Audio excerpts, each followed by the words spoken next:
Hey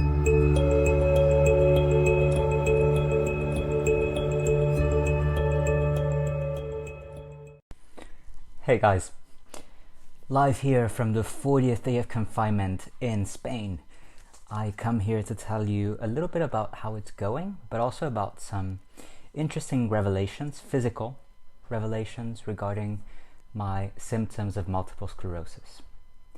So, as I said, 40th day of confinement, and so far I have spent most of my time at home, not only working, but also focusing on getting a lot of workouts in.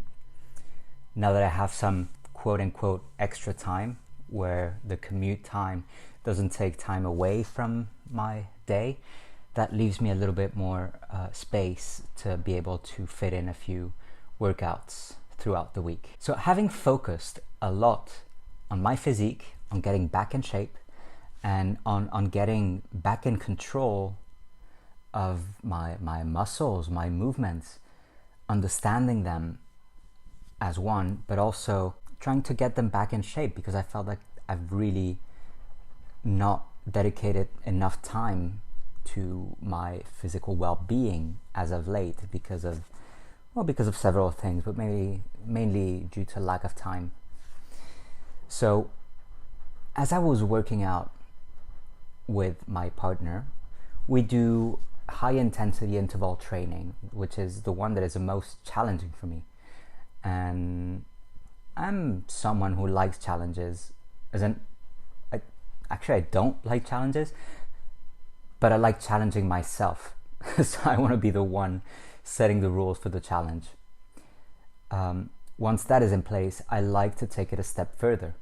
So having decided that I'm going to be practicing high intensity interval training with a kettlebell, I know I have the patience and I have the self-understanding to take it slow and take my time to take it a step further. So I've been practicing a lot with kettlebells, and I have been improving my movements, my strength, my weight capacity. I've also been increasing my understanding of my own body. And that happened because, as I said, high intensity interval training, we do breaks of high intensity exercises followed by a short break, and then start with the high intensity interval exercises again. One of them is running in place, lifting your knees up to your chest. So that is a pretty basic, widely known exercise. Now, as that happened, I realized that I had a hard time lifting my foot higher up than this distance from the floor. It was merely just sort of tiptoeing in place. Well, I just kept it going because I was still getting my cardio exercise in and all the benefits. But it was my realizing that I wasn't able, I didn't have the strength in the other leg to propulse me high enough to get higher than this much off the ground. Once that was figured out, my boyfriend, he asked me why I was running like this, sort of like a duck. And this is something that has been happening for a long time. I haven't really realized it. I've noticed that I look or feel like a bit of a fool when I run. So my boyfriend challenged me to actually, he taught me all over again how to run, because I had obviously unconsciously lost the capacity to run properly.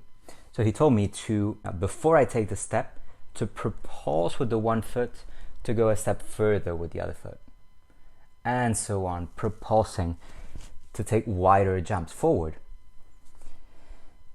I did one step trying that propulsion, and as I did that, I landed and lost my balance completely, and I was on the verge of falling.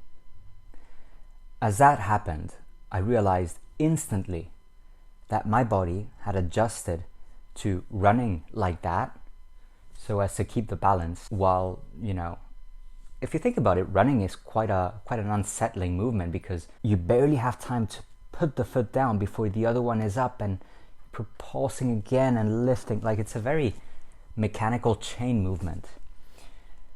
So it's pretty obvious that if something is off balance, then the whole thing is going to be, messed up. I understood firstly why I can't walk when I'm tired. That is because at some point I just can't lift my foot anymore. It just sags. And also I understood why I can't run. I can't run because of that, because of the propulsion and the lack of balance. It was an interesting illumination that I had there. I don't know if it's good. It's probably not good. Baby steps to understanding. And the more self-understanding you have, my theory is that the more acceptance you will have. So,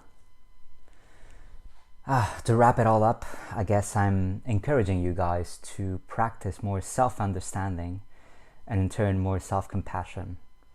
So, because once you understand why you have one problem, you will understand not to be more demanding in other aspects where this one problem might influence. Other than that, well, here I am. As I said, 40 days of confinement with the coronavirus here in Spain. It's a little bit exhausting. I'm growing my beard. I'm turning into a hermit here at home. But other than that, all is good. I'm looking forward to going out for walks because I feel like my body is growing decrepit and rusty. So, hoping for that to happen soon.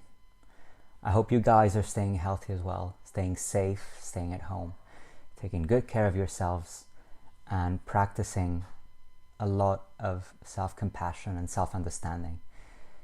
We all need that at this difficult moment in life, in humanity. This is a chance to be extra compassionate with yourselves.